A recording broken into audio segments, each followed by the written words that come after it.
Well, I know that there's been a paper released talking about the predominant variant now in China and Europe, and here is the strain, which is different from the original um D strain.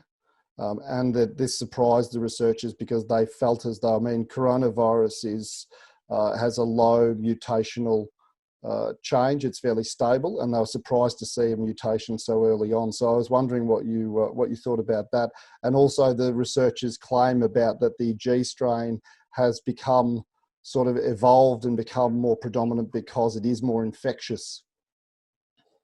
Yes, I know this. It's a preprint actually, which means it hasn't been reviewed properly yet.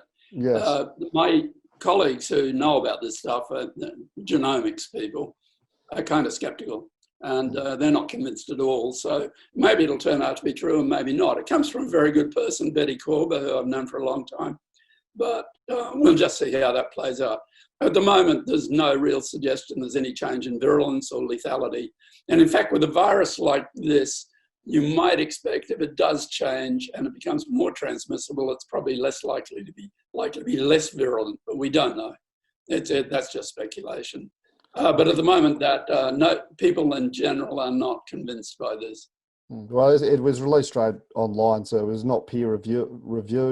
No, it's a preprint. Yeah. And it A was lot of this information is being released as preprints. People want to get our stuff out there quickly so other people can see it. But we shouldn't treat it as quite as valid as something that's been through a proper peer review process where other scientists have looked at it and said, hey, we can see a problem here, or there's a hole here, or maybe you haven't interpreted this quite right. That's the way science works. But this is a crisis. We're in an emergency situation. So people want to see whatever's out there as soon as possible because it may influence the way they're thinking. But it was also noted that there were no experiments in the paper to sort of substantiate the claim that it would be more infectious. It's an observational paper, not an experimental paper, and we don't have that great experimental systems really.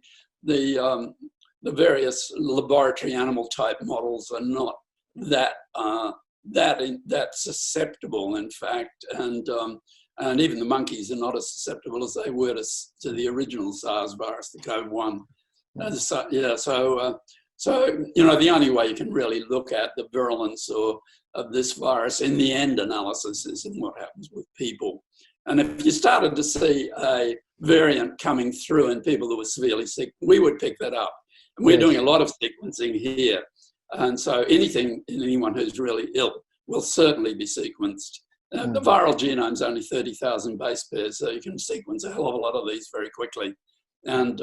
And we would know pretty fast. And I haven't seen any of that coming through from any of the countries, and I think it would become pretty apparent if that was happening. Well, does it raise the issue, though, if it does become confirmed that the virus is going through, well, you could explain the terms antigenic shift and antigenic drift? No, it's not. There's no evidence so far that it's gone through any changes. What we're talking about with antigenic shift and antigenic drift is changes in the virus. This comes from the influenza world. Right. And this virus is totally different from influenza. Firstly, influenza is a smaller virus. It lacks any proofreading mechanism that this virus has. Influenza throws off vastly more mutants than this one does. Yes. And it also goes through what we call antigenic shift, where it recombines with reassociates with another flu virus to develop a new strain. None of those elements are in this at all. It's not part of the setup. This is a big RNA virus, 30,000 base pairs, as against, say, 13,000 for flu, or 9 or 10,000 for HIV.